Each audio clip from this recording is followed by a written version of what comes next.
Guide our hearts and our minds in the spirit of fairness, right thought, and speech. Impart your supreme wisdom upon our activities so that our affairs may reach a successful conclusion. Thank you for being our source of guidance today. Amen. I pledge allegiance to the flag of the United States of America and to the republic for which it stands, one nation, under God, indivisible, with liberty and justice for all. Thank you. Welcome, everybody. Ms. Lipson, will you please take roll? Mr. Bills.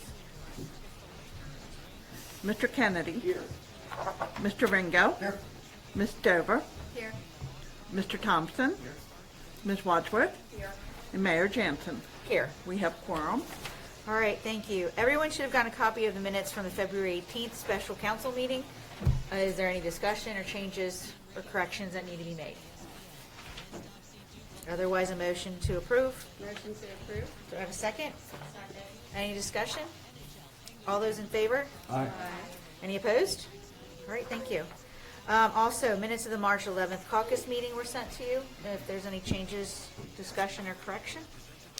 Otherwise, I'll entertain a motion to approve. Motion to approve. Second. All those in favor? Aye. Any opposed? All right, thank you. All right, up first, the public hearing presentations of promotions. We have a presentation by Chief Hall. Thank you, Mayor. I've got a couple awards. I appreciate that. I want to make some recognition to a couple officers for a couple different awards.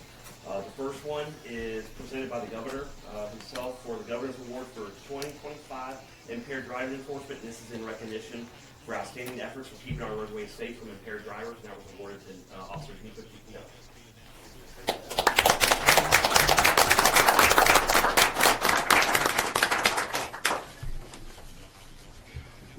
All right. Now we're over here. Sorry. But not belittling the Governor's Award by any means. This is a real one. All right. I'll give you guys, this is for a life-saving award for two of our officers. Here's the scenario. On the evening of January 22nd of this year at approximately 11:12 in the evening, Officer Chiquinelli conducted a traffic stop on Interstate I-75 South.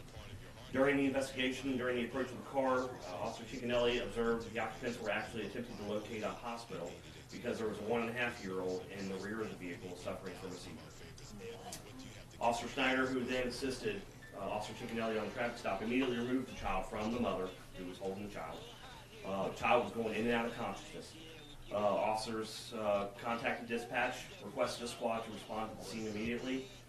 They were advised that the closest EMS was due to the location was from Erlanger because they were in Erlanger's location, and that Erlanger EMS was going to have to travel northbound 75, exit at Buttermilk, and return back southbound. With that information, both these officers realized that the child's condition was rapidly deteriorating, and there was agonal breathing, and the subject, or the 1.5-year-old, did lose consciousness. So due to these circumstances, and I will give kudos to Sergeant Dooley, he did approve the actions of the officers. Officer Snyder, having the 1.5-year-old in his hands, got into the rear of Officer Chiquinelli's vehicle, maintained an airway, kept the child as alert as possible, and both those officers traveled immediately to St. Elizabeth Florence, which is the closest in comparison to where they were. They also notified dispatch to let the hospital facility know that they were coming, what the status of the child was, so that they could be prepared on their arrival as well. They were able to get the child there safely, and we were notified through the ER charge nurse that if it had not been for the prompt actions of both these officers, then the situation could have been great depravity. And their actions were definitely contributed to the saving the life of this young 1.5-year-old son. So with that in mind, I am going to award our life-saving award to both Officer Nico Chiquinelli and Officer Chris Snyder.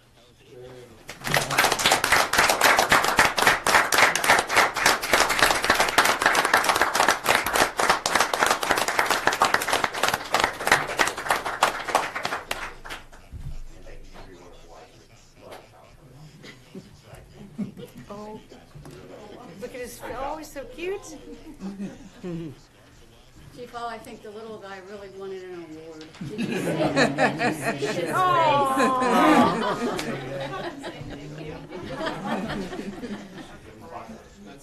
That's That's not city issued, is it? That was my personal. Yeah. Yeah. Were you considering using Georgia? Yeah, I mean, if we could Thank you go, we guys will. very much. Good job. Okay, thank you. He's taking it with me. I think something's going up in the wood. Yeah, I know. Yeah, it's gonna be a long one. That's a life award for him. If it was any of my kids, it just would have been smashed on the ground within seconds. Although I can't guarantee I wouldn't do the same thing. Okay, all right. Up next, Eagle Scout Project for Rigney Park. Ms. Vick, what do you have for us? Hello, my name is Lucy Vick, and I am currently working on an Eagle Scout project idea. So I'm here to get your guys' approval, but also any feedback or questions that you may have, because I'm still in the beginning of this, and I would love to hear any feedback that you guys have. So basically, my idea is for Harry Rigney Park. I would like to add a Gaga pit, and I will pass around some handouts so for people who don't know what that is. But I would also like to repaint the basketball court lines and the Foursquare court on that basketball court. Here is where I'm planning on locating the Gaga pit. What a Gaga pit looks like, if you wouldn't mind passing those around. And the current condition of the basketball court, where you can see, you can't really see the line, so this is definitely something that is needed. I also may paint on the retaining wall, maybe a mural for Villa Hills. I'm very open to ideas for that. But my plan for how to do this is for the basketball court and the Foursquare court, I'm planning on pressure washing the whole thing, cleaning it up a little bit, and then basically just painting it. And then same thing for the retaining wall. The Gaga pit is where I'll be more active. So there's some fairly level ground where I place the Gaga pit, where I'm planning on it. And if it's not, I can level it out a little bit. But I'm planning on making it an 8-sided Gaga pit with the dimensions still being figured out. But the 8-sided is more, I wouldn't say useful, but it allows for more people to play at a time than say a 6-sided one. So basically what a Gaga pit is, for those who don't know, it's a wooden pit, and it allows you to play a game with a ball where if you get hit from the waist down with the ball, you're out, and you can have one touch on the ball. Yeah, because I know some people don't. Yeah, it's Yes, kind of like but you can- dodgeball, but Yeah. you're You can't enclosed. pick it up, basically. You can only You can catch it though, right? And get the other person out? if it goes above in the air. Yes. Okay. So I think that's my outline. Do you guys have any questions? Maybe a suggestion, because Home Depot works really well with Girl Scouts and Boy Scouts in donating equipment and things. So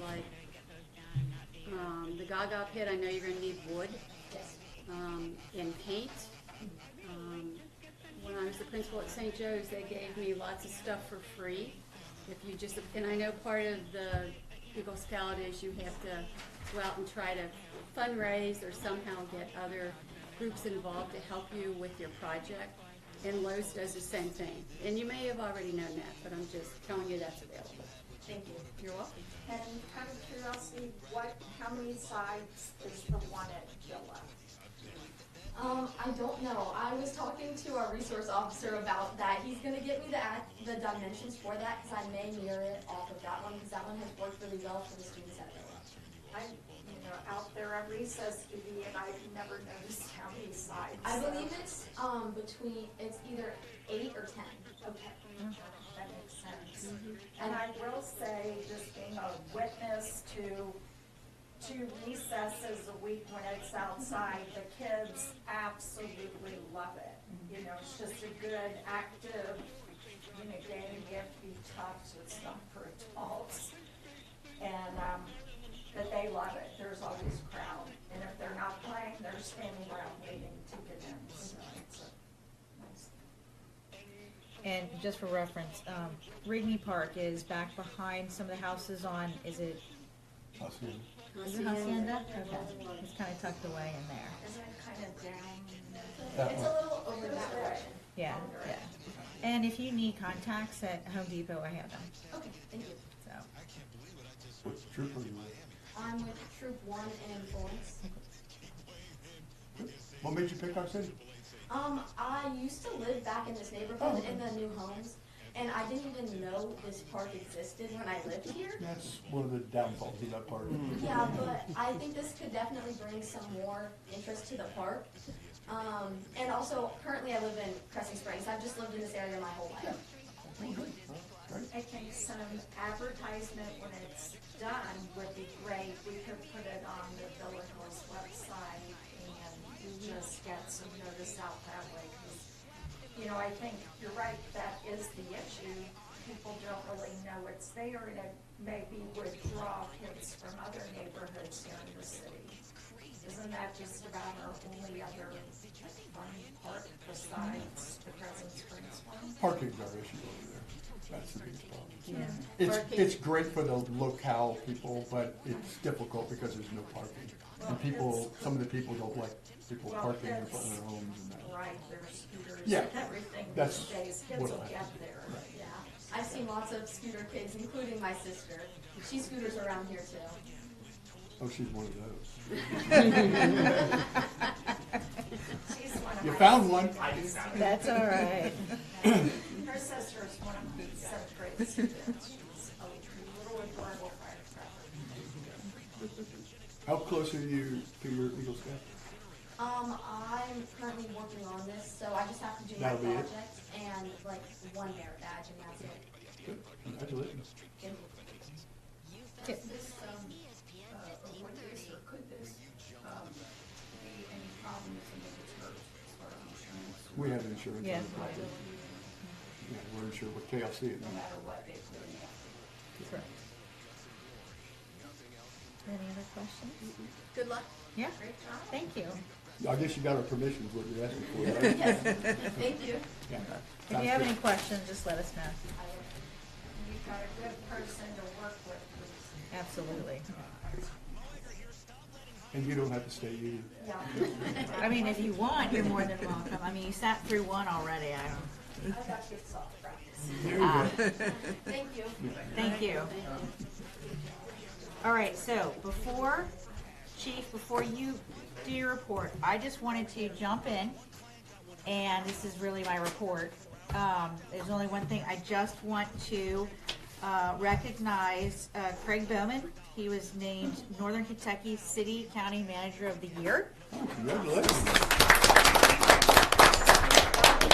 It's a very nice award. It was written up in the Northern Kentucky Tribune. It's taken a while for me to mention it, but I didn't think we should mention it during Shadow Night. So, congratulations, thank you. It was very well earned.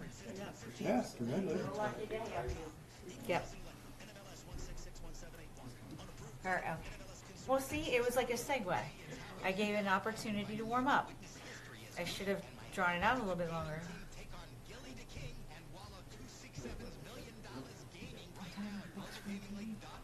Smart TV?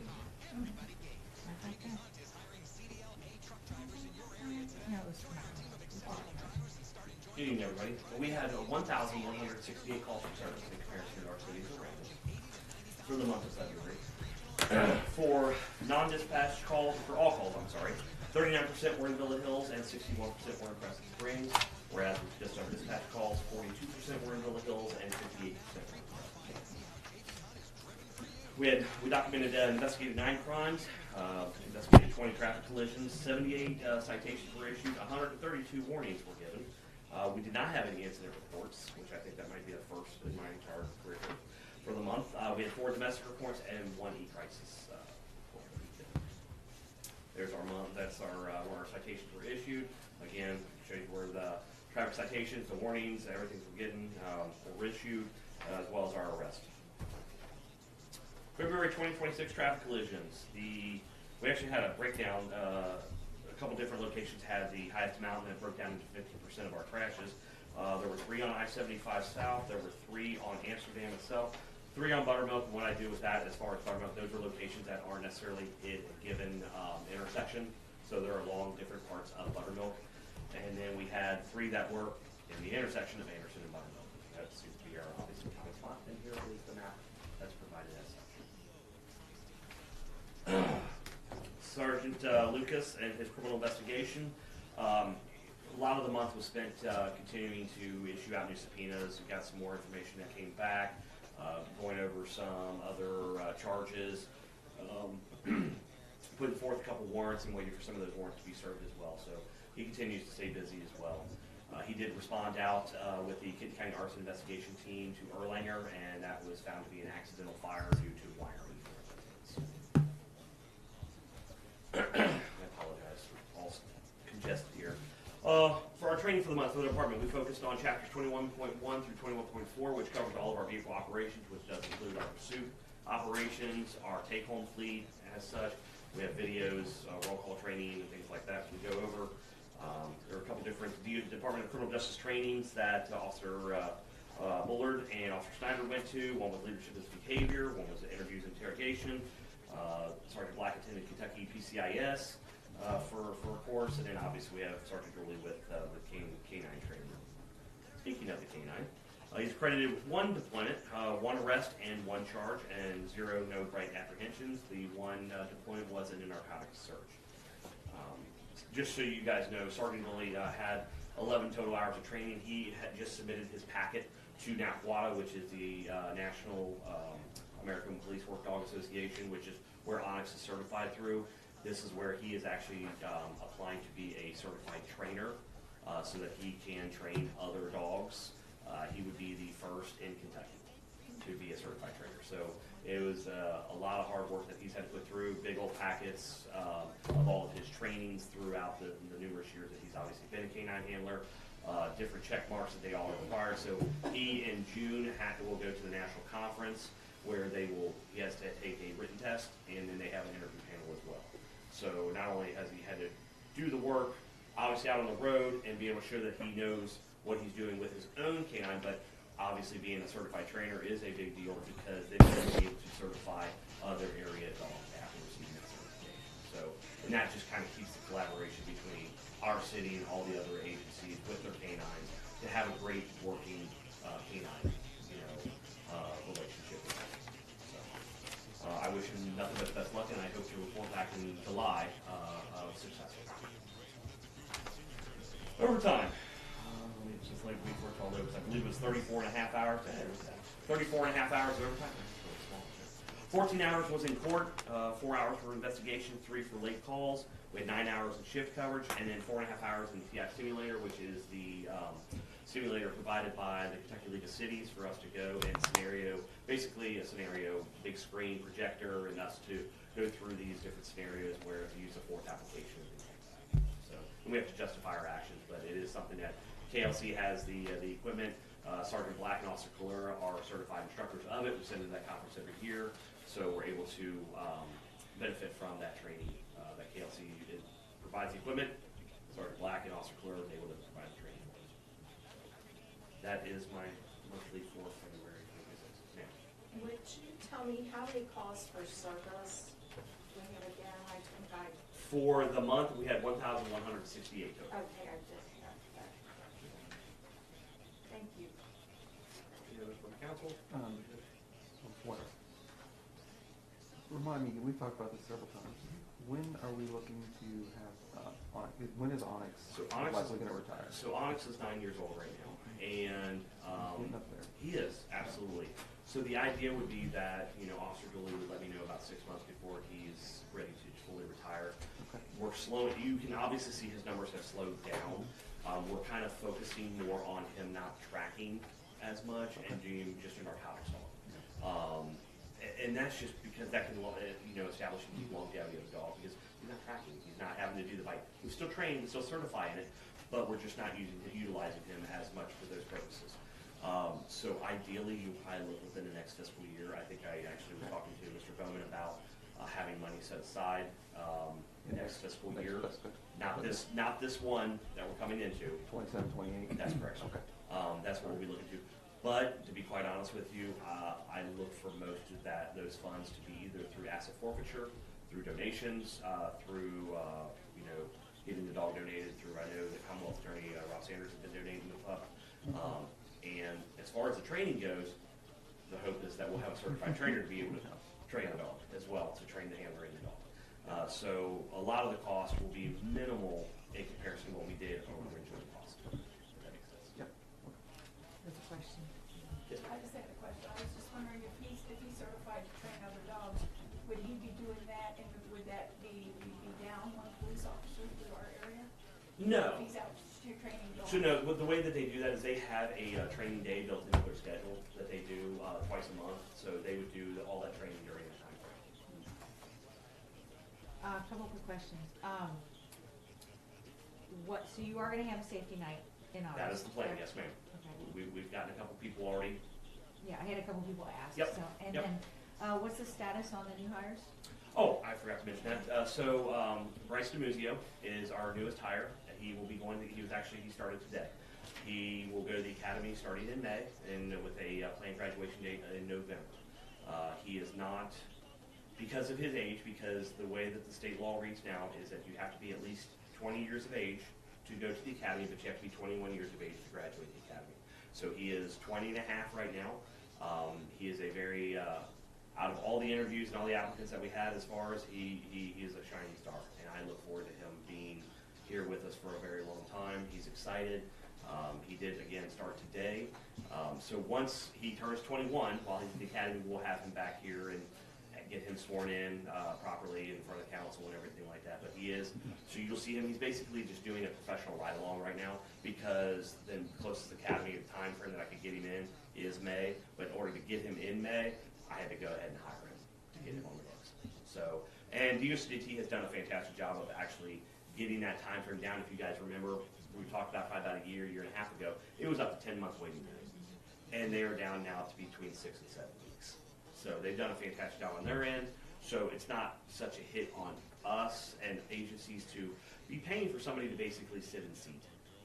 But while he is, in this capacity, we've already started with training, fresh and hot and heavy today, with learning the computer systems and getting certifications for running tags and all. He'll know how to do, before he goes in a couple months, he'll know how to do a crash report. He'll know how to do a NIBRS report, offense reports and things like that. So he will be able to hit the ground running with that. So we're excited to have him on board. But I'll formally introduce to him when we can get him sworn in and the mayor can swear at him. Okay, quite well. Do you have a day yet for safety night? It is the first Wednesday in August. Okay, good, thank you. So I will. I just have 3 or 4 different groups that I need First to. Wednesday, and we normally do about 6:30 in the evening, if I'm not mistaken. We'll probably do like 6 to 8. First Wednesday, August 5th then? That sounds All good. right, Yes, good, sir. thanks. Thank you. Any other questions for the chief? Do police officers have to go to, like I know Eastern State is noted for the division that they have for police officers? You talking about Eastern Kentucky University? Yes. Okay, yeah. So that's do new police officers have to go through that college program? I don't know. No. So you're not required to go through any. The only requirement in the state of Kentucky, I mean, there's several requirements that you have to have: not be a convicted felon, be the age limit and everything like that. But you have to have a high school degree or a GED equivalent as far as education goes. All officers in the state of Kentucky attend some type of academy training. Now, most officers, you hear me talk about DOCDT, which that's the Department of Police Justice Training. Their main location is in Richmond on Eastern Kentucky University's campus. Okay. So EKU owns the property that DOCDT that is on, and there's an agreement down there that they lease and utilize, but they have a great connection with EKU's, their criminal justice department, and the Department of Criminal Justice and Training. So they have developed down there their program to kind of foster in people to be able to get into the academy. The way that the state legislature has set it up is, in order for an officer to go to the academy, they have to be employed by a police department. So Ohio is different, where you can put yourself through OPATA and become certified as a certified officer without being hired by an agency. It does not happen like that in Kentucky. So you've got the Department of Criminal Justice and Training, you've got Kentucky State Police has their own academy, Louisville Metro has their own academy, Bowling Green has their own academy. That is it. Everybody else either goes to the Department of Criminal Justice and Training in Richmond or in Madisonville. And that Madisonville office just opened up within the past year. So all officers are basically trained under the same umbrella, with the same legal tactics, with the same, arrest procedures and things like that. So it's to try to have the best consistency with training for all Yeah, I officers. think we talked about this before, but just refresh my memory. So does the city pay for his training and then he is committed to the city for a period of time? So what he signs a contract with, so we pay his salary, we set salary benefits. Okay. The training is provided by the Department of by our tax dollars, to be quite honest with you. So there's nothing more that the city pays for his training, we just pay his salary benefits, the travel to and from, mileage and things like that. In return of that, he is bound by contract for service years of 5 years to the city, post-academy graduation. I knew there was something, but I didn't remember what it was. Thank you. Which I will then turn around and say thank you to our lovely city attorney for the contract that was written up. I mean, I thought it was great. I wasn't trying to pawn it off as my own. I just changed the dates. But I appreciate you writing it up and making sure that we're proud of that. Any other questions? All right, thank you. Safety, Ms. Wadsworth. Okay, so I think one of the more exciting discussions we had, I even hate this car, is described as a pink Barbie car that people have seen, and I don't know what that looks like, but anyway, Is that our new cruiser? could be. Oh, So, well, no, it won't, because this one, because our new cruiser wouldn't have a modified exhaust system that sounds rather loud, like something you're not allowed to say. In other words, backfires, multiples. And so, we discussed it, trying to figure out whose car it is, because you can't have that modified type of system. So anyone, that even just hears that rapid backfiring can then, where did you? Sergeant. Oh, sorry, I apologize. So, should people call dispatch if they hear of this car, or who should they notify? Dispatch. That's Please right. notify dispatch. And then that way, flock cameras, we can get an estimate of the possible location based on the sound and also the time.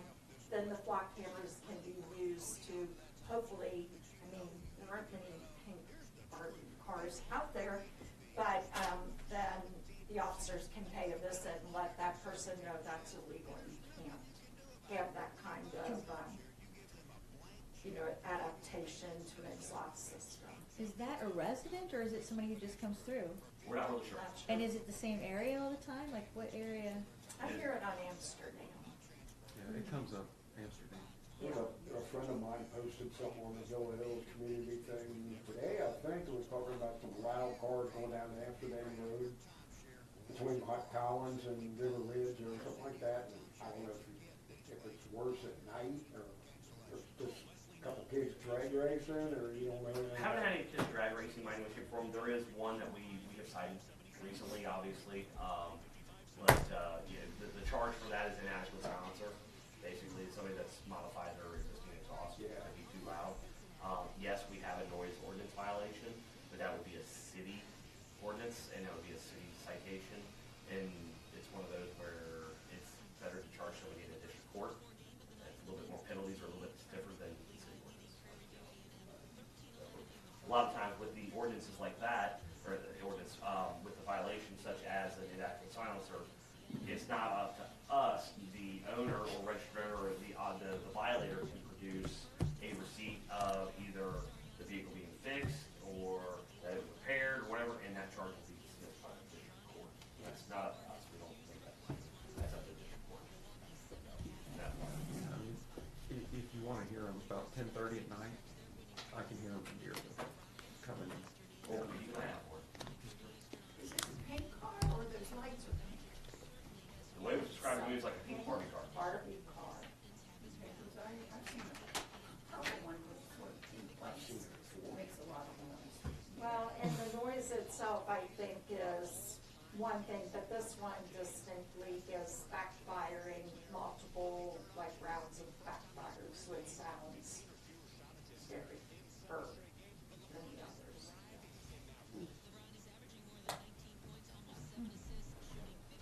Any other questions? RV car, that's what, okay, so then, issuing Crescent Springs, coming from Crescent Point on to Short Amsterdam, Amir was suggested to help people see kind of like the mirror we were talking about as people line up for River Ridge. So Chief is touching base with Crescent Springs Public Works Director. Then the shadow student for Safety Committee had brought up an issue of where Doriel runs into Amsterdam and how they were interested in a crosswalk, which is really not a possibility. So Chief is talking to Buck about some kind of signage, whether it's, children at play or slow for kids, even though those cars still have that right of way. And they should be going slow there anyway, but going downhill, they tend to speed up. All right, so that is the report. Next meeting will take place Tuesday, April 14th at 3:30, and all are invited. Are there any other questions? All right. Thank you. Next, Public Works Committee, Mr. Thompson. Thank you. This will be a fairly short report, although we'll get to the engineering things here in a moment. Collins Amsterdam intersection, you saw the environmental review continues. We are getting paperwork from the company. KYTC would like us to sign a direct contract with the company as opposed to going through KYTC. So we're going to do that. Agreed to everything for many months. So that's continuing. Rogers Road Bridge, and we talked about the bridge at caucus. I guess the consensus I've heard then is that we want to do the basically in-place replacement where we leave the pylons, shorten them, dig it out, and then put a new bridge up that has a combined pedestrian walkway in it. Is that? Yes. Okay. Yeah, Okay. I think that's where we landed. Just wanted to say here and make sure we all know where we're going. So that's probably what we'll move forward with. We've got to get funding and get that approved and all that stuff. So we'll move forward in that direction. Other than that, we are doing, got the first draft of the 5-year plan. We talked about it a little bit. We finally got the full report on the street condition survey that had scores for all of the streets and roads in the city. So we can kind of see basically what's scored lowest and kind of focus our areas there. And speaking of which, with the shifting of constantly moving back the intersection, we're going to try and get Eastland and Braun Court done this summer, spring and summer. Those are actually two of the worst rated streets on the report. So they're kind of short and small. We think we can go ahead and get those in. So you all should have copies of, this is the engineering proposals. So you've got 3 in front of you, one for Eastland, one for Braun, and then one for Valley Trails, the remainder of Valley Trails all the way to Amsterdam. So just the one word about the Valley Trails, we've talked in the past that there's 3 phases. We did phase 1 already. What we're going to do is, rather than do phase 2, then do phase 3 and have 2 different engineering charges for that, we're going to do the rest of it just to get in one chunk, be a little cheaper, because we're going to have to plan it all the way anyway. Once we get that done, then we're going to look and see about timing and can we go ahead and do both phases at once? What's that going to cost? How does that fit in with the timing of the intersection? Because we don't have this torn up. and then the intersection torn up, and the bridge being rebuilt, like all at the same time, and we'll just strangle the city and probably get, thrown out of office. So we're not gonna do that, but we have to kind of schedule all that timing. But we are gonna go ahead and do, just because it's a little cheaper, do phase 2 and phase 3 engineering proposals at once. All of those proposals you have in front of you are flat rate.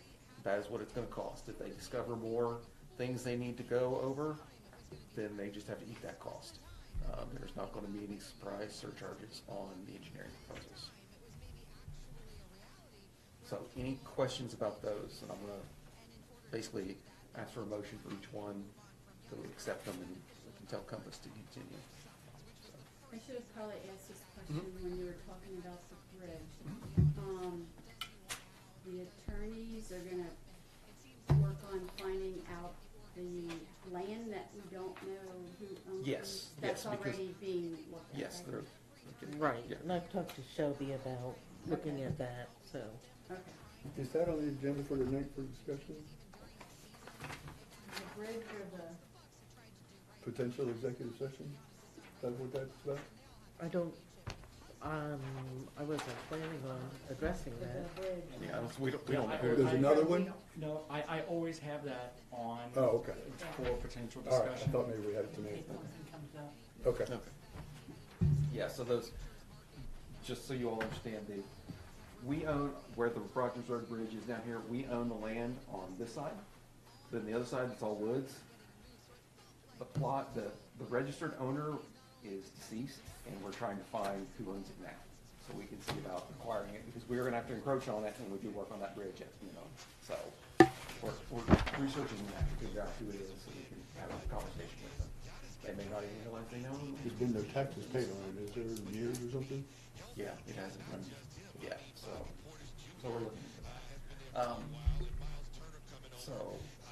Let me pull up the actual proposals, and then I'll ask for motion on each one.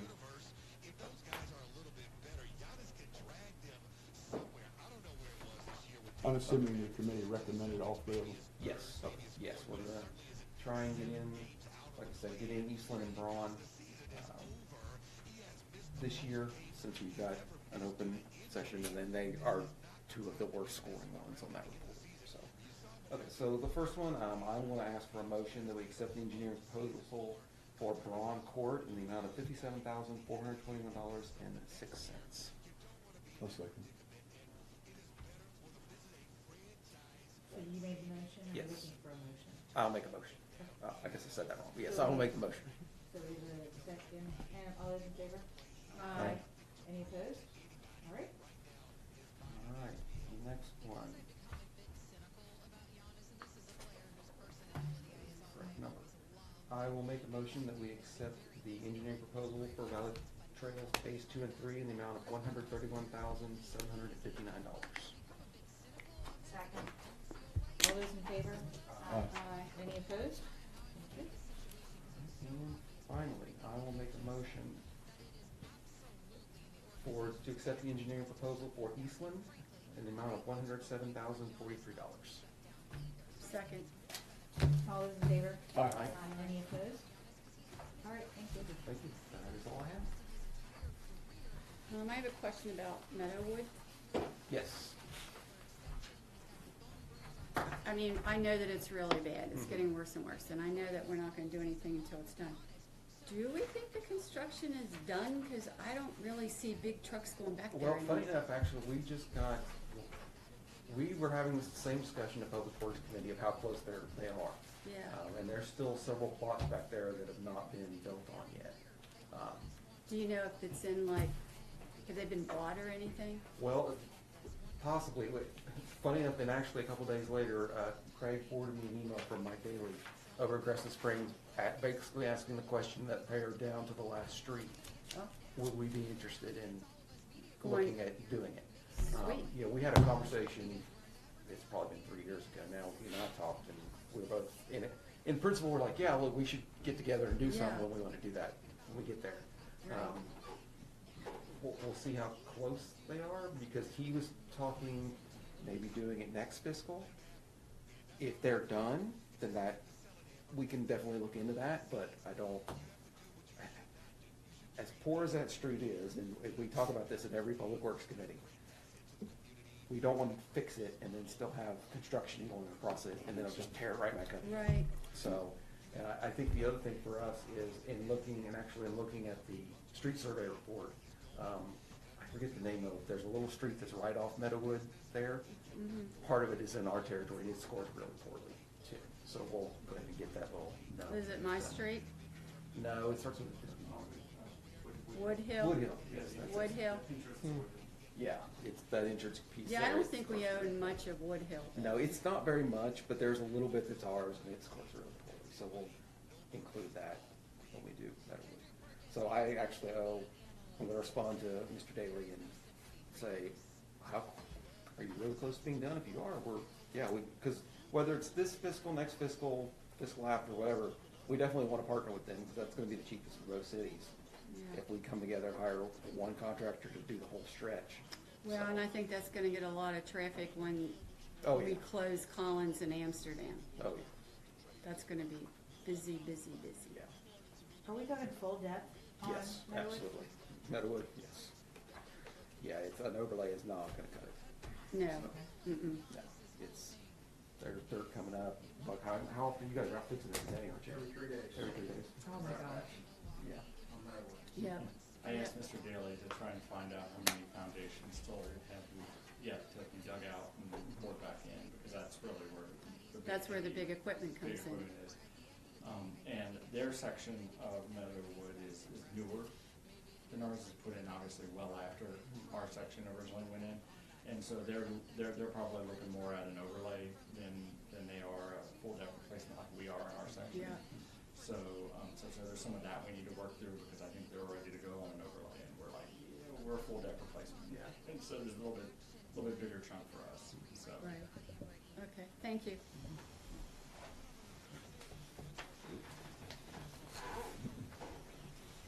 Any other questions?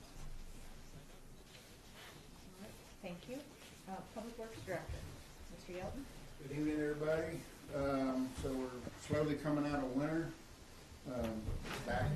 It's back again. Are we? I'm not sure. Yeah. He said it. Glad you said that. It's back and forth, so we use roughly a little over 600 tons. That put us at a hair over 59,000. We went over budget, basically right around 9.95. I think Craig's going to work on bumping up the budget to 60,000 instead of 50. So you never know what Mother Nature's going to bring us. On top of that, we are patching holes, cleaning drains. We are also just pulled out the mowing equipment from storage. So we are servicing all of them, sharpening blades, hydro fluid, oil changes, filters, etc. Make sure everything's tip-top shape and safe for operation. So all that's going on. The restrooms will be opened up here soon. We'll plan a game with the weather. I think we're fine, but we do have toilets in place at both parks. So we'll get the restrooms opened up at both parks as soon as possible.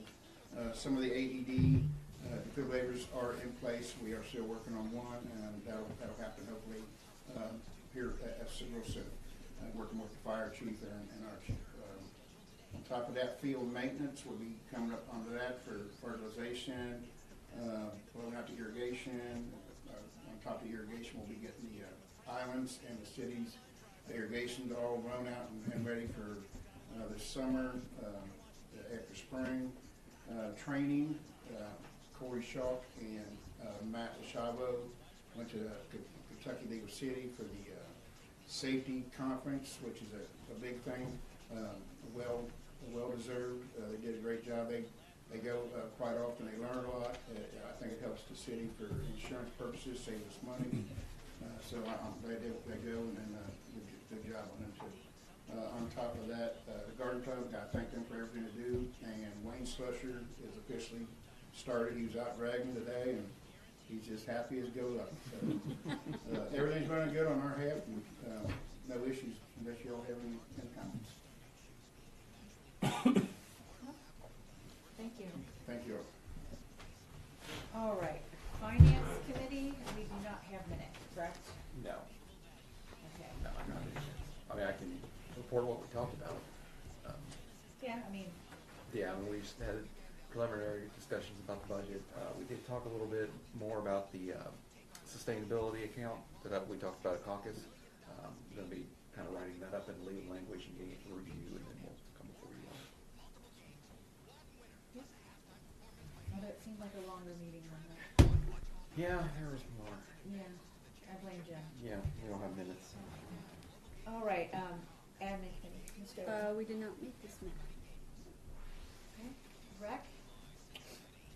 Yeah, we got a whole bunch of stuff going on. So, like Buck said, we gave, the Longhorns gave us about a list of 12 things that, enhancements we want to get done before the opening of the season. There's new benches going in, new fences going in, and new signage going up there. There's all sorts of things, and Buck and the guys are working that in. Like I said, ballparks are really about open. I saw Bill Madonna was up on the fields when it came tonight, so the fields, as soon as they get dry, people are going to be jumping on them. So coaches are anxious, but the guys are getting all that ready, and I can't thank them enough. We also have a partnership agreement with Civic Club for some new fencing. If you haven't been back there, there's a pirate ship playground set that's back by the concession stand now. Thanks to the Fisher donation, they're going to put a monster set up next to the building over here, but the club had already bought the pirate ship, so it's moved back there. But now, because of the way the big field sits, the playground is right next to the field. So we're going to have to put some protective fencing.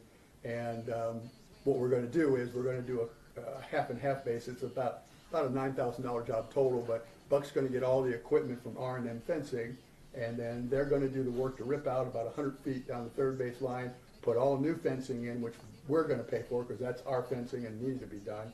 And then R&M is going to come in and put another 12 foot on top of that or something? 14 foot. So we're going to have a 20-foot fence there to keep balls from going, hit the kids over there. So there was an option to put a net over top of it, but that was going to turn into a nightmare.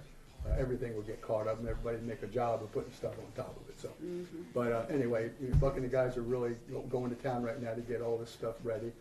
April 11th is the opening day parade for the Longhorns. That starts right out here. You're going to see well over 1,000. And you got 800 kids, and you got whatever parents and grandparents show up, which believe me, they do. So it's kind of a showcase thing for our cities. I mean, our ballparks is where everybody comes in from other cities as well as our own. So everybody's going to be seeing all this stuff and all the new things. There is. I want to invite you and your crew. I know you got some work to do that morning. We're all coming up. For something good. Because Longhorns want to recognize you guys for all the work you do, much less Field 5. So there's going to be that, and then there's going to be a little bit of a surprise announcement up there that morning too. So it's a big day up there. It's a lot of fun, and I'm really looking forward to that with them. So like I said, all the sports, they're all starting back up. Soccer just did their lines on the fields up at Villa over the weekend. Everything's getting back in gear, and I'm glad that Wayne was excited to come back. Every year he asked me, he goes, "Do you all really want me back?" Like, oh hell yes.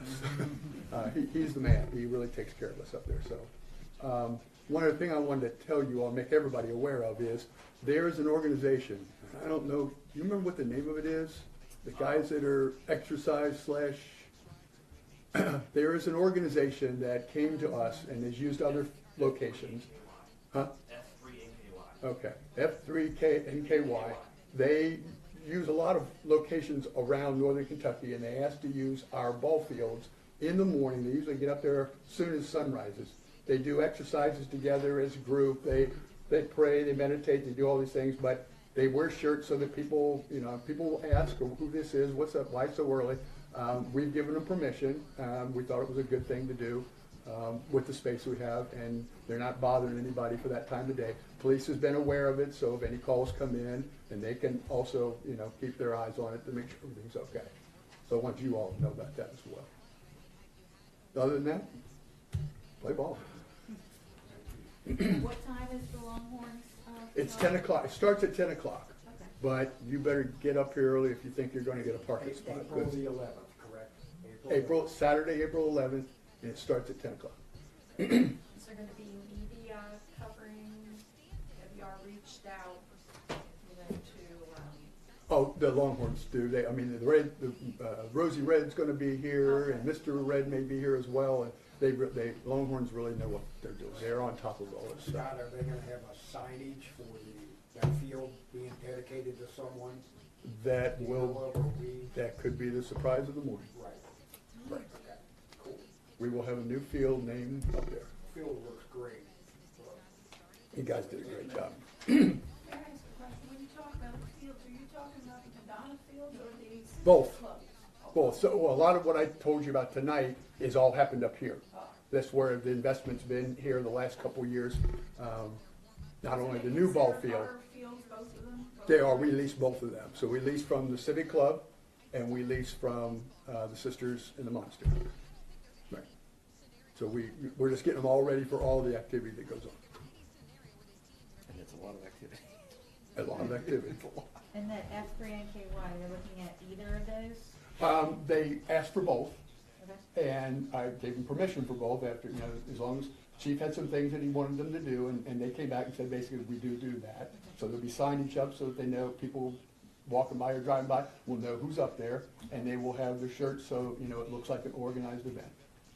And then, like I said, the police will be on top of it, and they know about it, so if someone calls in about it, because some early, right at the crack of dawn type of thing.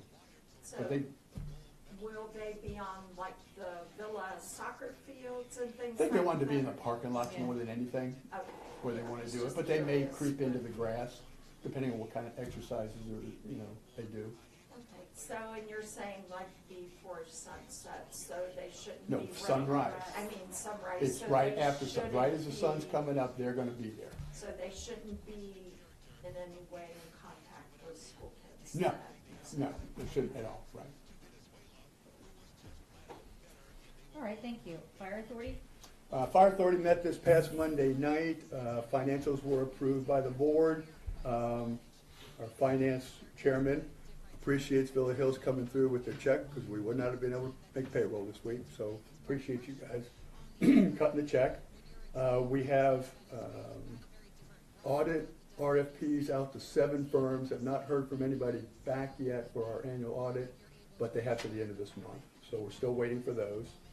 I think I told you guys about St. Elizabeth offering cancer screening for firefighters.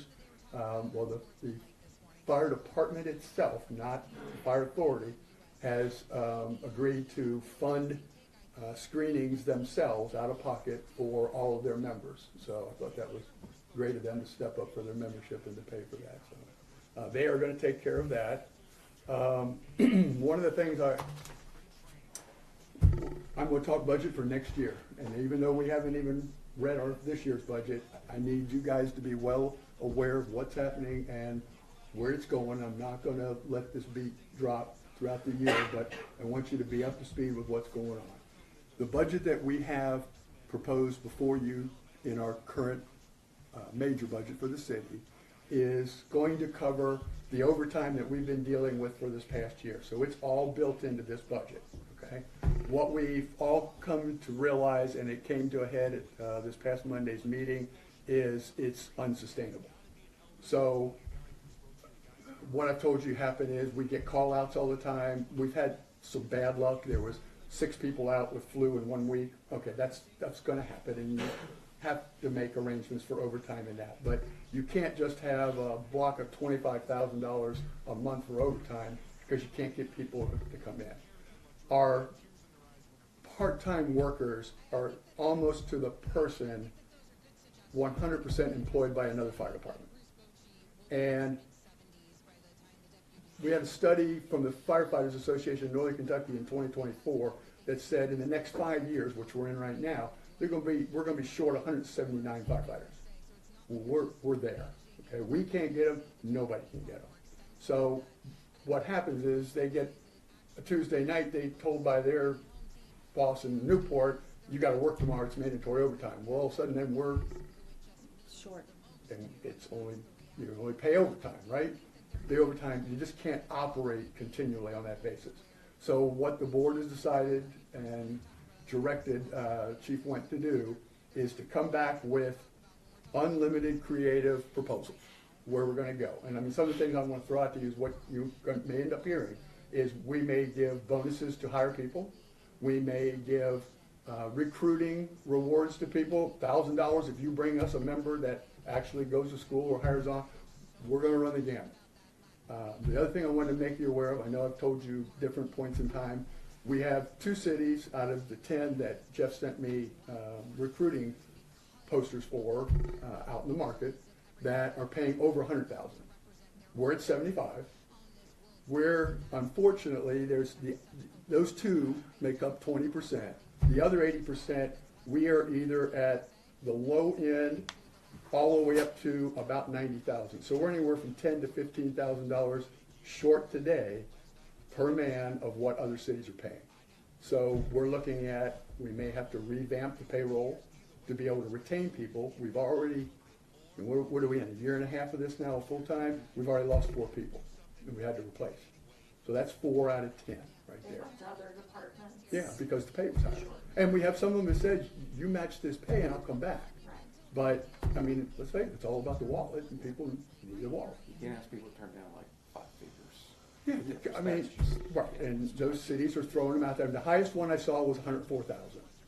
These are people that are doing nothing different at all than our people are doing. Now, when you're looking at a $29,000 difference, they're making personal decisions. So next year's budget, what we've decided to do was we're going to add people full-time. We cannot continue to count on full-time people who just, for no fault of their own, are going to lose their job if they can't come to see us. So we're going to have to strike some balance. I'm sure what you're going to end up seeing over the next 2 years is a stepped approach for more bodies. Now, for example, Fort Mitchell has 28 firefighters, a fire chief, and an assistant fire chief. So they have 30 full-time employees. That's what it takes to run a full house with full-time people round the clock. We're not looking to go there yet because we still think we can strike a balance with the people that want extra hours, but we're probably going to end up adding somewhere in the range to 4 to 5 bodies. We have 2 bodies right now that are in training, but they're almost a year away before what you heard with the police, the commitment kicks in, et cetera. We've got the same kind of program. But we're going to need to add more in order to keep it sustained. So I just want you to hear this now, and you will hear it more as we continue to develop it and the options come out and the board decides on it. But I just don't want it to be a surprise to you a year from now when the budget could have a $500,000 increase. Any questions? I have one. I have a lot of questions tonight. Sorry. It's all right. You know, Madonna Manor is in Villa Hills. Yep. And I know that, you always figure out what percent is Crescent Springs, what percent is Villa Hills to pay, the police department and the fire department. So is there any way to make an adjustment to that? Because I don't know how many calls there are at Madonna Manor. A lot. Assuming there's a lot. To kind of even that money out, just because we have that facility in our city. So but they come from everywhere. Yeah, so a couple of things that have happened. That has been a sticking point for as long as I've been on council, is that it's tax exempt up there. Yeah. So they don't pay property taxes, they don't, they really don't contribute. Except they do, we get a lot of Medicare money and Medicaid money from them that we get. It's at the low end on a basic call base because most of those people don't have insurance that are kicking in. Yeah. So we do get that back. And I think we are getting them now on the gas tax, is it? Utility? That, when we put that in place a few years ago, that allowed us to start getting something back from, and they're probably a pretty big user. I mean, maybe the biggest in our city, next to the schools. Is it all the utilities? No, it's just the gas and electric, I believe. Yeah, just gas and electric. But we are getting something back. But it's sort of the luck of the draw that it's in our city, and we've embraced it and supported it, and we're kind of stuck with it. Yeah. Okay. The other thing I wanted to tell you all, I mean, on that particular issue, the chief has been doing a lot of things to try to keep our call count down. What I didn't tell you was that for the month of February, we had 81 calls. That's 176 for the year of fire calls. We had 97 last year. we're at 176. About 20 of those calls are, we're sending out a fire truck now with people that don't need medical training instead of ambulances. So about 20 of those, but you can see we are so far over. Fires this year have been horrible. So those, I mean, we're racking up a lot of burn time on our equipment. That's hurting us too. The EMS calls, just regular EMS calls, are 112 for the month, 234 year to date. Last year it was 211. So we're 23 calls more. That's your sanctuary. That's your Crescent Springs additional home. That's the added count of people. Yeah. Plus, I mean, the rest of our cities probably had some adjustment too. But you haven't heard me come to you in 3 years and tell you the numbers are going down. They're going up. So, you know, the investment you're making is to cover some of our new people and just to put us in a position where we can cover the services and provide them. So. Right. I guess one thing I'll want to see, and you know, just like I mean, my thinking is just like we do at the police positions and the city positions where we have our quadrants and rank them. Yeah. I think we're going to have to do that for the fire. Well, that's what we've been talking about. Yeah. That's kind of the premise that we put before Chief Went was, I'm not restricting you. For right now, I need you to come to us and say, what do you need? Yeah. And then we can figure out where that's gonna put us. Are we gonna pay $103,000? The answer is no. I would not vote for that. But do we need to get in the 90 range? I would say that's probably where it's gonna end up at. If you're going to get people, because they're gonna choose other fire departments that are geographically, I mean, one of Dry Ridge's fire members lives in Crescent Springs. And he's done part-time work for us, but he says, I'm making 85. Yeah. You want to pay me 75? I'd rather work here. Give me 85. Well, I don't have that authority yet to do that. But that's the kind of things we're going to have to look at. And of course, you know, where it all comes back to is you guys are funding. Well, I guess, you know, we talk about the police, we say, well, we don't pay the most, but, you know, we have advantages of working in this department. Right. Chief does a great job giving training and all kinds of stuff that give a lot of advantages.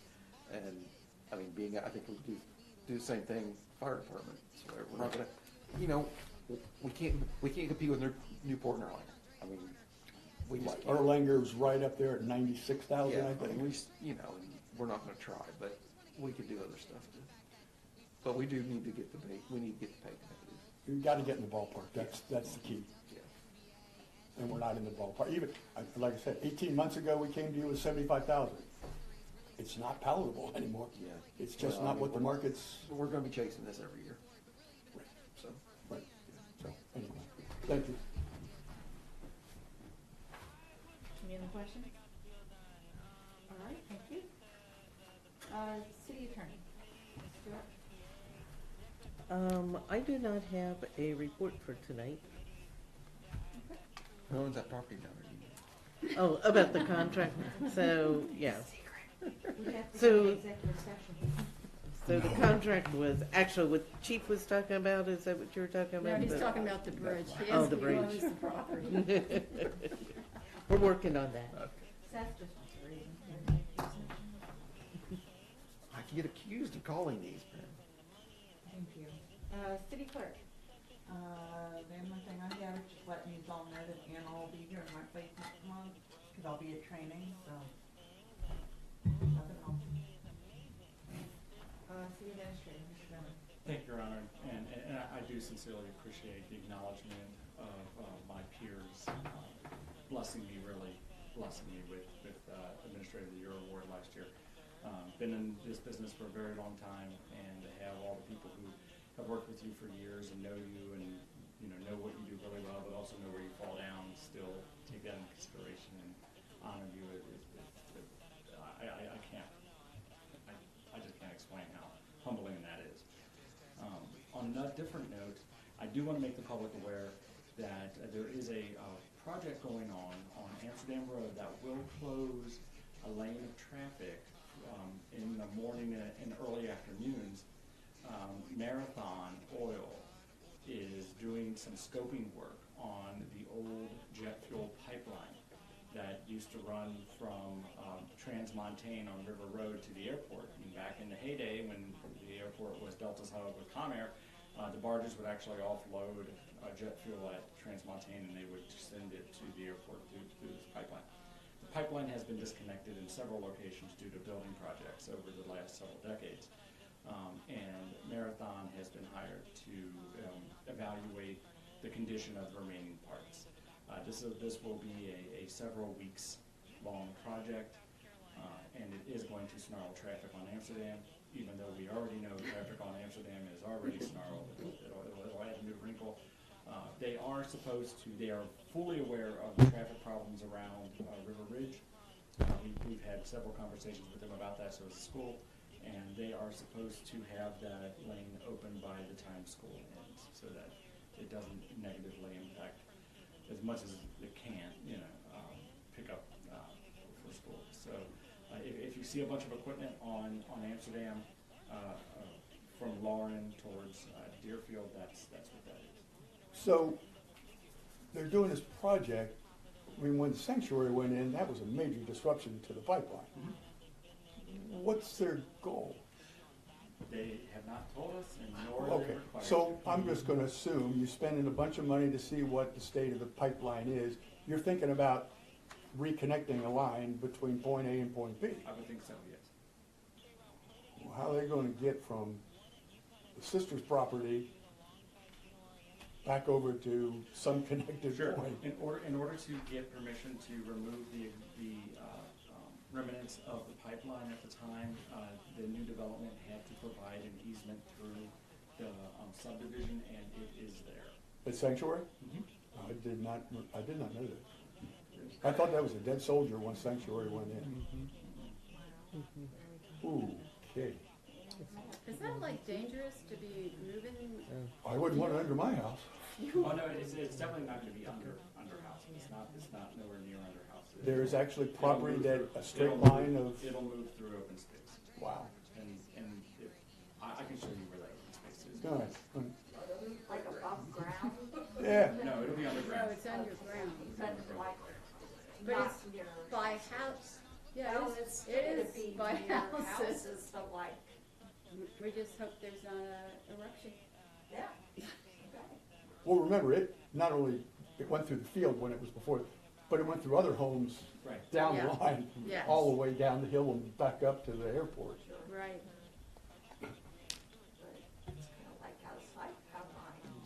So, again, my intention was not to cause drama, it was to just inform the public that there is going to be traffic tie-ups on Amsterdam. Okay. But it should be from Collins west, right? Yeah, it'll be, actually, it'll be probably from like Lauren. Oh, okay, so only on that side, okay. Any other questions? All right, thank you. Okay, so I lied. I do have one more thing to report. March 28th, we have the Villa Hills Crescent Springs Day Hunt at Lou Hartfield Memorial Park. It begins at noon, and there are separate divisions for different age groups.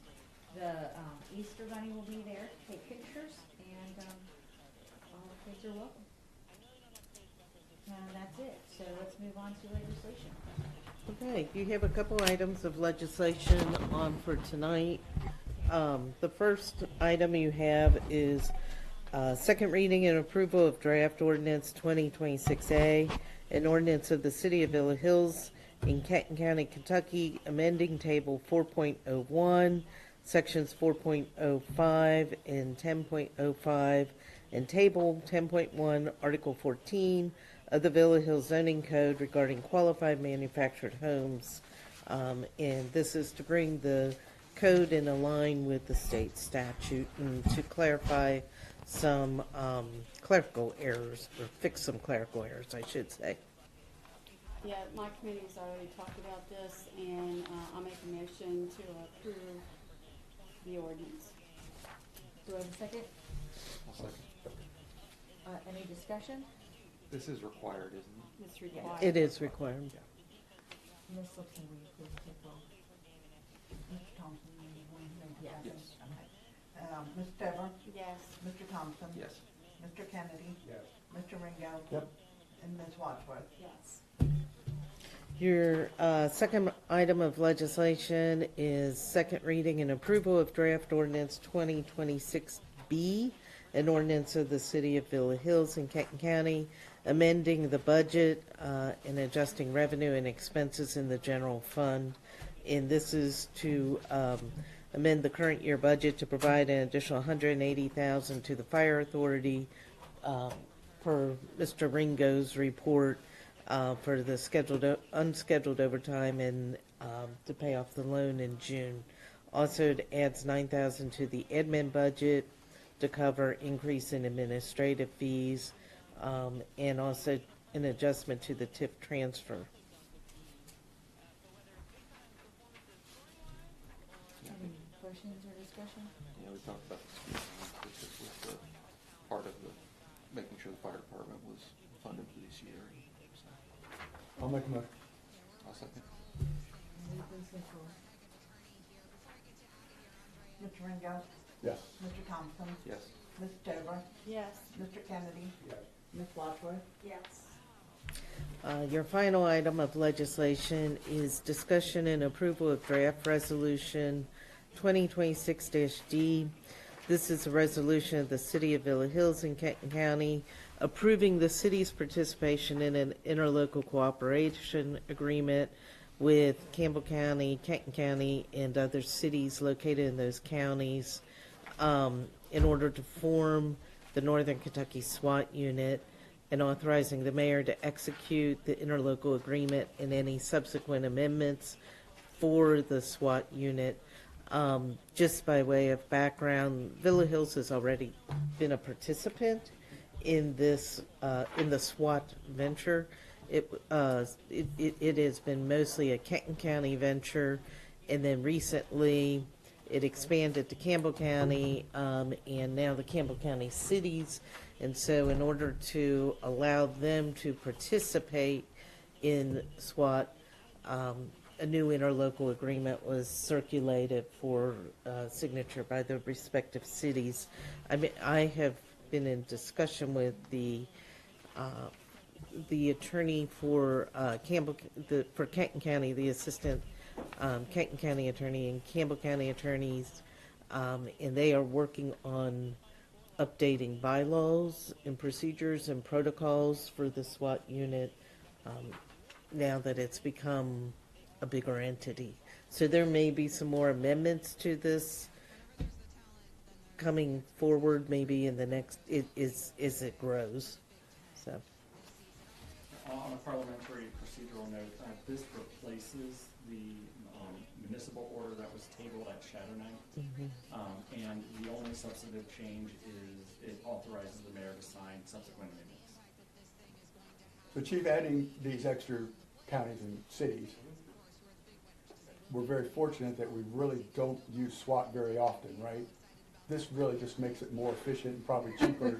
Yeah, I mean, basically, if you're not part of this cooperative, it's really, it's a pricing, it's an expense, because then there's a full expense that can be charged to the Right. city as opposed to being part of the cooperative, and the cost is set by a formula that's actually being worked So this just makes it more out. efficient for all of us, really. Yeah, I mean, they would still respond, it's just, It's out of pocket versus contractual. yes, yes. An estimated cost for a call out for us to have without being part of the aerial group, you're between $20,000 and $30,000. I would imagine. Where we pay $4,500 per group. Mhm. And we have utilized them in the past.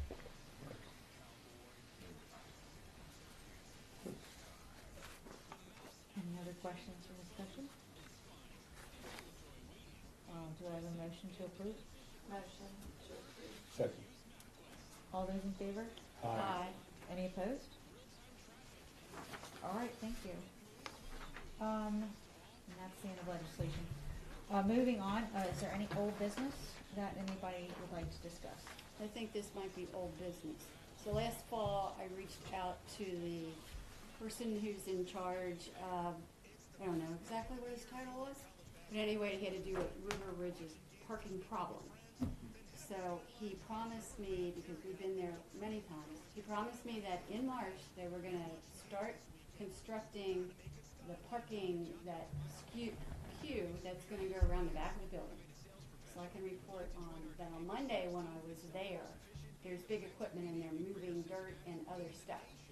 So I think they're on target to get finally this problem helped. You're a bulldog. There was. Now, I don't know, I think that enough people probably have been, it's a wonder no one has died there, because I have seen, since I've had my Oh, little I guy had there. somebody, I was coming back early yesterday, literally yesterday. Stuck.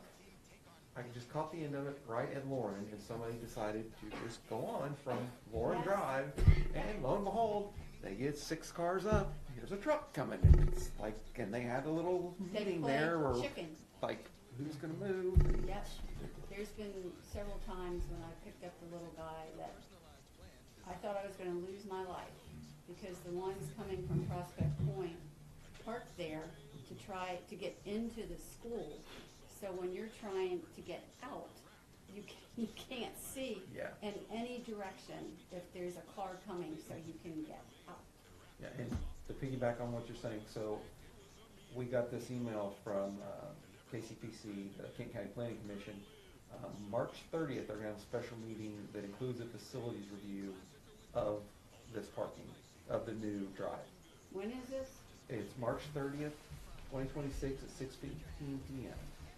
And where is it gonna be? It is going to be, I Is it believe, where I go to the meetings? Kenton County Government Center. Yeah, Kenton Chambers, 2nd floor. Yeah, that's where I go. Yeah, Okay, I'm Kenton gonna be County there. School District is requesting a public facility review for a site located at 2772 Amsterdam Road, covering approximately 16 acres. Proposal involves adding a perimeter drive and new off-street parking areas to improve the traffic flow for parent drop-off and pickup at River Ridge Elementary School.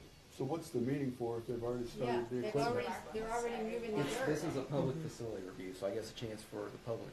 I would read this as a chance for the public to go hear a presentation and see exactly what they're proposing, planning, and wanting to. It's a statutory formality that they have to have. And I've already sat in on a pre-app review with PBS staff, and I let them know to give Little Hills some strong support of this project. Thank you. It's a wonder though that they can move dirt without doing the other thing first. So you better hope they're not making a dugout pit. I don't know, I'll go to the meeting. See what, hopefully they provide pictures, usually they provide. Yeah, I figured you'll probably see a nice topographical map laid out exactly what it looks like. Let me know, I have it on my calendar as well. Okay. Any other old business? I do want to thank Kathy and Scott for all the work they did for Shadow Night. You're welcome, it was lots of fun. Yeah, it was a lot of fun, and I know it's a lot of work too. Okay, any other old business, any new business? Yes, I would like to report that our Mayor Jansen, has made it to the final four. Oh my gosh. Of the Sweet 16 of school competitions That's at right. the Madonna Academy. She has swept through the field. She's in the final four. We're hoping for a victory. Go Mayor. So what do you? What are you talking about? This is March Madness at Villa. Yeah. And so I thought the athletic director sent out an email saying, anybody who wants to get involved in the March Madness competition, let me know. So I said, okay, thinking that I'm going to get assigned a team, and when they get eliminated, if it's your team, then you're eliminated. But I didn't realize it was you were actually doing the competition, not basketball, there's no way. So then we were competing against each other on different events. So the first event was the paper airplane, that's right. And I will say I did take down the physics teacher. So yes, thank you, YouTube. And then it was the walk with a book on your head. I'm telling you. Sounds like that engineer husband of yours is really coming in handy. Oh yeah, You got it all down.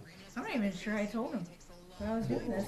I know, I was like, I might have, I don't know. I like to keep my family as in the dark about the stuff that I do as possible. So, so then the championship is on the 27th, and I'm going up against the assistant principal So I anticipate I will go down in flames. Oh, that's a positive thought. They won't tell us. Right, and so now for the next 2 weeks or a week and a half, I have to be nice to the athletic director so that he doesn't make it difficult. So yeah, but no, it's fun. It's a lot of fun. It's out there on Facebook too if you really want to see. That little site, you will see her. I'm still not happy. Well, you have to not turn the sound up because I trash talk while yeah. So yeah, I was trash talking the coach, the phys ed teacher and soccer coach when we did the book on that. So anyway, thank you for bringing that up. That was fun. Any other new business that hopefully does not involve me? I have the street light out. How do we report? What's the address? I can do that. Deerfield. Is there only Near one where? light? There's maybe two. It's all cul-de-sac. Oh, Called Okay. 2836. They have an online reporting portal where you can report it. Okay. Duke, it just, Ah, okay. so, but I can take care of it. I've got it shortcutted on my Okay. computer. Thank you. And So thank then- you both for making the cut at the bottom of me wanting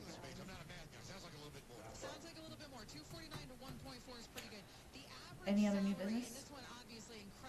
Okay, so general comments from council. Anything? Any general comments from staff? I'll make one thing real quick. If anybody's interested, go to BrentSpenceBridgeCorridor.com. You can see the interactive new bridge that project that's getting underway. So enjoy the drive. That is what all that work along the interstate is through Covington. They're moving things over. Yep. Yeah, it's Brent Spence. finally happening. BrentSpenceBridgeCorridor.com. Yeah, the 4th Street Bridge is gone. Yeah. Oh, yeah, Yeah. and you know, the mayor of Covington got to blow that up, so I think I should be able to blow something up here. We got a bridge going down. Absolutely, I'll be right there. I don't know that it'll be as dramatic. Are we gonna have the governor? And it will, Yeah, I doubt that. because they do have closures that will take place in Ohio as well as obviously in Kentucky, where 75 is gonna get shut down for weekends at times, going north and south, so just pay attention to KYTC, they will post updates on that. All I got. So, yeah, and the Ohio, Kentucky, Indiana regional government that I go to every month, this comes up every month, obviously, it's transportation. They're expecting about 5 years. For But it's gonna be beautiful and stuff. That's like- the 4th Street or the? No. For the whole I-75. Wow, 5 years will be yeah. something. They'll add an environmental study. Yes, it's 5 years, I did one. The roundabout is important, so, people have, lane. Well, We there's, left it off the ramps.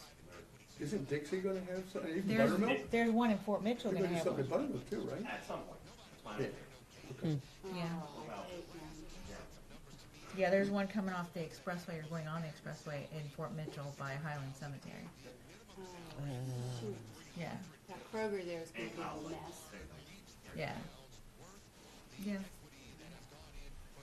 Okay, so any other staff comments? Any public comments? Hmm? This is where we ask you that. Sure. Of our issues. Huh? And I don't know if it's for council or if it's for, Craig? I'm still dealing with the cul-de-sac that I live on, that the homeowners are supposed to be taking care of the island in the cul-de-sac. Okay, And, for most of my 36 years here in Villa Hills, I have been taking care of it. In the last maybe 10 years or so, another neighbor has started, jumping in there. So the rest of the neighbors do nothing. Well, the two of us who are now working on her, two women, her husband is now in a long-term care who's not getting out. So two of those oldest people on the street are the ones that are only taking care of it. So, I reached out to Garden Club and all of their ideas on what would be the easiest thing to do for us to maintain it, whether it be grass or no grass or, blah, blah. So, and now my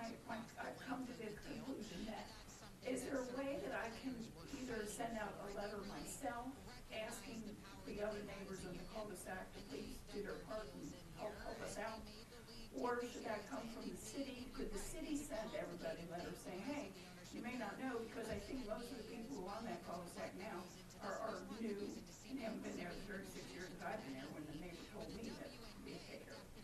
So maybe they don't know that they're supposed to take care of it. So I was just wondering if the city could send a letter saying, hey, you know, everybody needs to pitch in here, or if that should come from me to send a little note to my neighbors saying, hey, you know, help us out, we're really trying to take care of this. Good luck. I've lived in a cul-de-sac for 46 years. Buck knows that I take care of the cul-de-sac. Started out, my neighbors went to every neighbor and said, this is your piece of the pie. Please do this. And you're going to be doing it. It's a sad state of affairs, but hardly anybody volunteers anymore. And I've just learned that that's my job, and I'll continue to do it. And that's not just, it's in many different areas of society now. People don't volunteer. People don't want to take ownership. People don't want to help out. And most of them are much younger than I am, but still got the job. Yeah, I So mean, I'm sorry, but that's, yeah, I would imagine it wouldn't be coming from the city since we don't No. own it. No. Now, is there anything like that you could put in that's just really just we just What, put in. perennial or- Buck brings us mulch, I weed it, and then we put, my husband and I, and there's one neighbor that helps with the mulch. But if you just put in like knockout roses. Well, right now, I had planted some sort of vine. I Yeah. don't know what it is. It's really beautiful. It's got variegated leaves and purple flowers in the spring. But that is getting to be a nightmare. I thought the vines take over the whole thing. Yeah. No grass to cut, no mulch to do. Yeah. But the vines have become a nightmare. It traps leaves. Get Oh, trapped yeah. in there. Well, that'd be okay because it's just the island, you know. right? But it's just so many leaves, you know, and you gotta do something for leaves, you can't just let them go, because it does kind of kill it out. 'Cause Yeah. I did that one time. And then to go in there with the leaves, I've got to use the sucker thing, or I've got to pick up all the twigs and all first before I can even get the vacuum. It's just, the vines become a nightmare, so we're thinking, get rid of those and plant grass. Well, you know, nobody's gonna water. Nobody's gonna know it. Yeah, well, yeah, and, so we were like, well, and the mulch, I don't know if you're circling this, but it's a pretty big circle, and the mulch, it's a lot of mulch. And I get out my wheelbarrow, and I put my wheelbarrow and distribute around, and it's just like, I don't know how many years I can continue doing all this work, so that's why I was trying to get it down to what would be the easiest, other than plain concrete, we don't want that, you know, let's go. Have you talked to your neighbors and tried to guilt them? I did that, but they don't care. I think we were telling, didn't one man stop and say, use the park? Oh, no. Yes, he did. He's the, Buck knows who he is, my neighbor on the left. He likes to tell you what to do, but he doesn't help. And he blows his grass and everything else into the middle of the street. He puts the snow in the middle of the street That's what feels like it's because he's special. concreted over all of it. Would planting the tree look nice? We got it. Yeah, we have a tree. It's a small one. Yeah. So, okay. I'm sorry, but it's good. It's So your it's fault. down to if I Yeah, want to we give a ran letter into to some everybody, benefits it's with sort of my Doesn't responsibility. Yeah. make it easier for them to. It is. Oh, absolutely. And you do not have a homeowners association, correct? Yeah. It's kind of like people who live around a lake, any of our lakes. They kind of do their own thing, and usually it's a letter that goes, somebody ends up saying, I'll do it, and they do the letter, and they pay money for a fountain and rock, but it's their thing. It's theirs to do. Thank you for doing Sorry, that. yeah. I will tell you, thank you for doing that. We'll help you get the audio. So Yeah, meet with me Monday, and we'll get on the same page, and we'll make it easy. If we decide, you know, we like the idea, you know, so much that we're still sort of in the air of whether we want to do that route or not, because like I say, then it's like, well, then grassy, nobody's gonna water it, and it's gonna be 90% weeds, you I know, will so. tell you about the Brinca though, it pops up in other people's yards because I'm fighting it a lot. And it must produce a berry or something that the birds are eating because it spreads to where places it in it, so I'd say it needs to go, honestly. Maybe I can't use like landscape rock because that'll get out. on the street.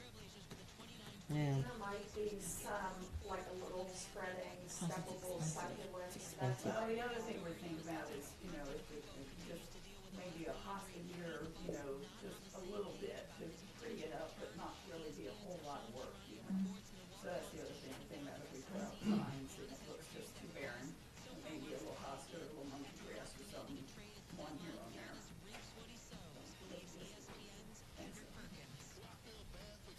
Any other questions or comments? Yeah, If you don't care, I'll come up here. yeah, no problem. Mayor and council, my name is George Bruns. Some of you do know me, some of you might not know me. I have recently inherited the position of president of the Villa Hills Civic Club. Oh, congratulations. Ernie Brown has stepped down. He has other ventures that are very near and dear to his heart, and believe me, the man is a blessing from God. I've got big shoes to fill, I know that, and I'm just gonna do what I can do and hope that it's good enough. My reason for coming here tonight is to let you all know that the members of the city, of the Civic Club City, I was here for a little bit, very much appreciate you all taking the ball with the money for the playground. If you haven't noticed, the Civic Club is expanding. We feel very confident that this playground is going to be a huge addition to what we have. I've been a part of the Civic Club since, well, my family helped start the Civic Club back in 1961. And back in the day that I remember as a little one, it was very family oriented. Now, you only had Mary, Sunglow, and Kenridge, and a little bit of Rogers Road on this side. So it was a very tight-knit group, and I think everybody in the city belonged to the Civic Club, and there were family picnics on a regular basis up at the ball fields.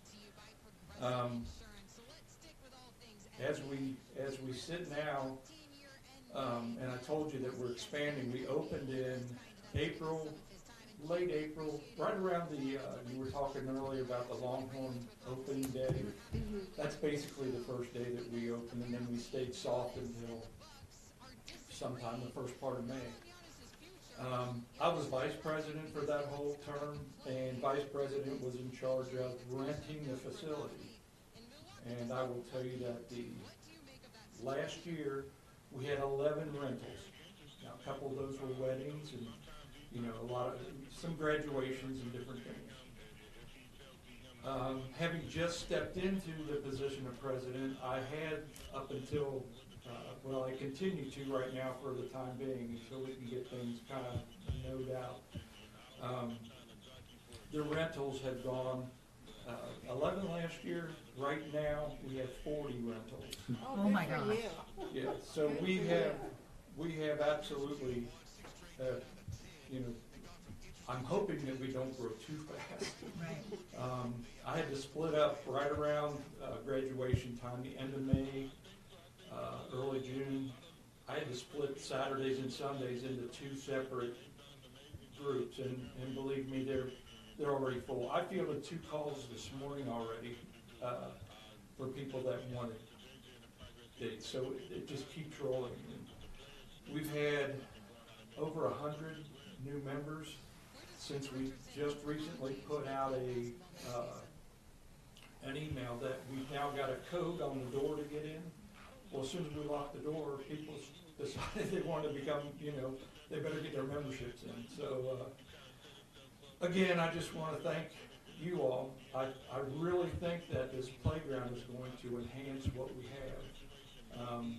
We've been talking it up since it became public that we were going to get it, and the families that do come in are ecstatic about it.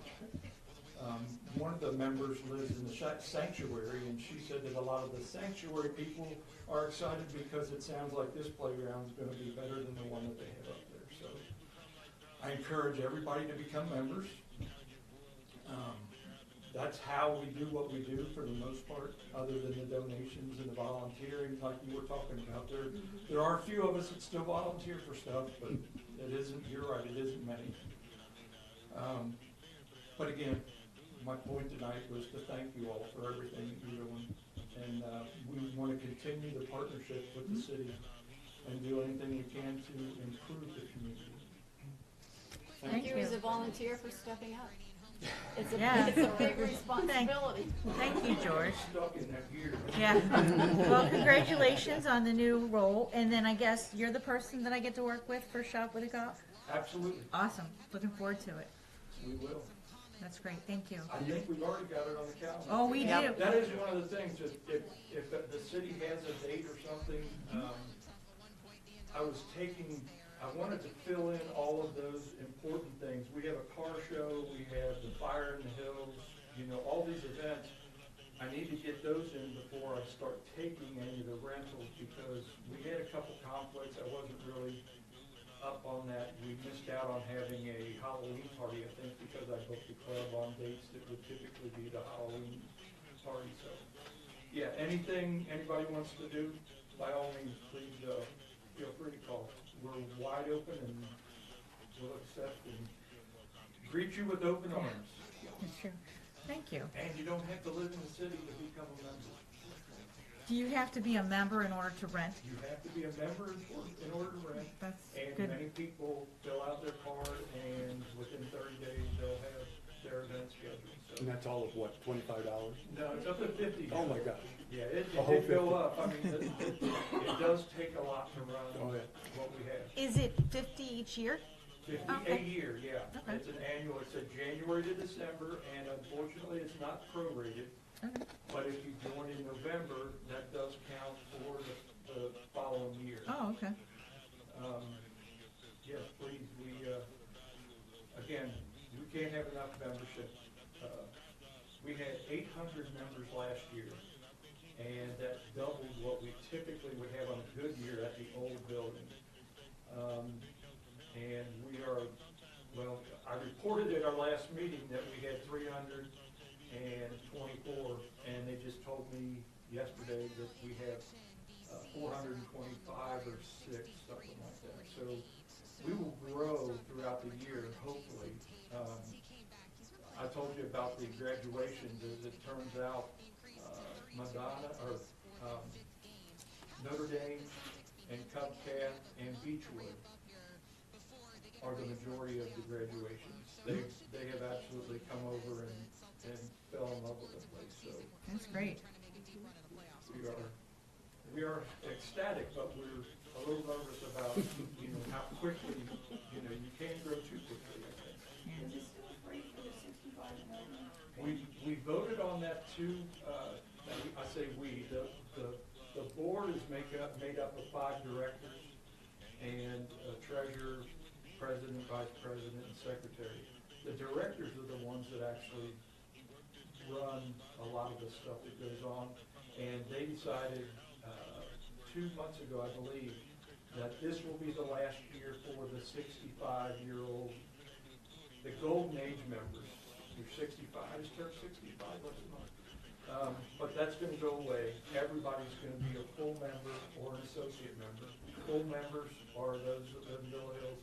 Golden age was only available to Villa Hills residents. And the only thing different, we're in the process too of our bylaws, changing those around. What I'm hoping it states in the new bylaws is that associate members will have all the rights of a full member, with the exception of voting rights.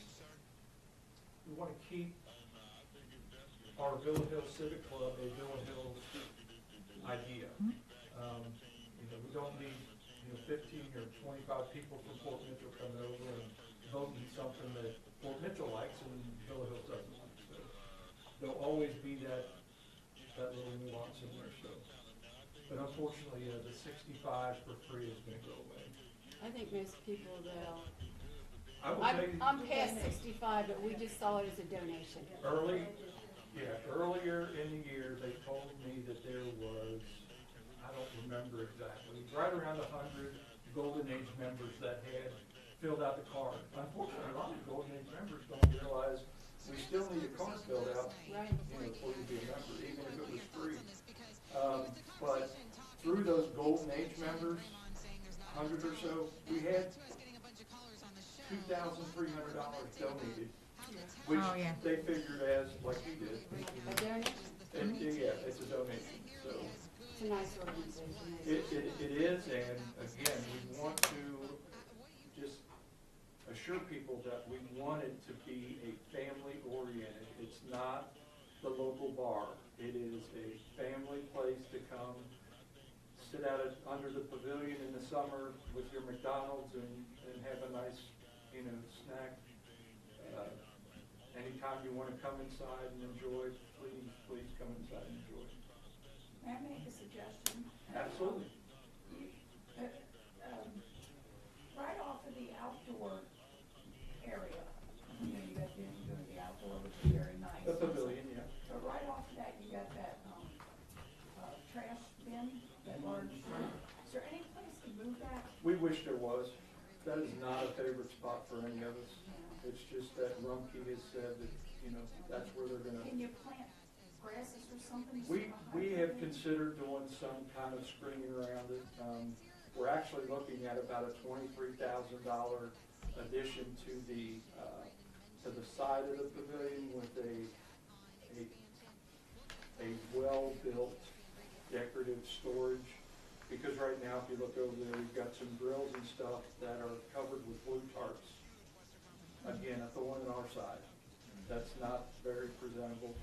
We've got some drawings from the same people that built the building would be doing what we're talking about, so it will fit right in with what we have. Another big thing that we're gonna be doing is hopefully the expansion of the parking lot.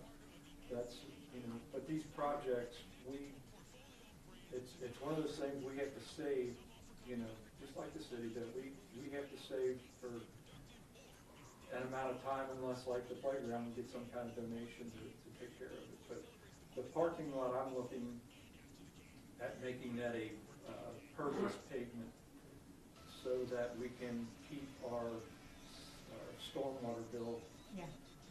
at $412 a month, which is what we're paying now. So, and everything that we have goes into Harlem Lake. There's very little drainage that goes anywhere else, but we're not exempt from paying that. Do they still have the abatement program? They have some where you can get credits. I was told by the guy in charge down at SD1 that in order for us to get the credits, we need to hire a civil engineer to do a study to see how many square feet of water, and now we're collecting a lot of this off Rogers Road, which it always went down there anyway, but now it's going under the parking lot instead of over top of it. But we're taking pipe directly off of Villa Marie. It's piped right into the lake. And if we can find a volunteer civil engineer, and we're going to be throwing stuff like that out. That's another thing that we're blessed with. We did have another volunteer. Christina Cobb is now our vice president, and she is taking over the advertisement and organizing events and things. And she's just a whiz at all that advertising, getting stuff out. She's created a members-only Facebook page, just where members can get together, talk to each other, hey, let's go get a pizza and go to the club, or whatever. So yeah, we're growing, we're happy, and excited about what's coming this year. That's great. Thank you for the update. You're welcome. Very cool. I'm going to assume there's no executive session unless Seth wants to call one. No. All right. So, motion to adjourn? Motion to adjourn.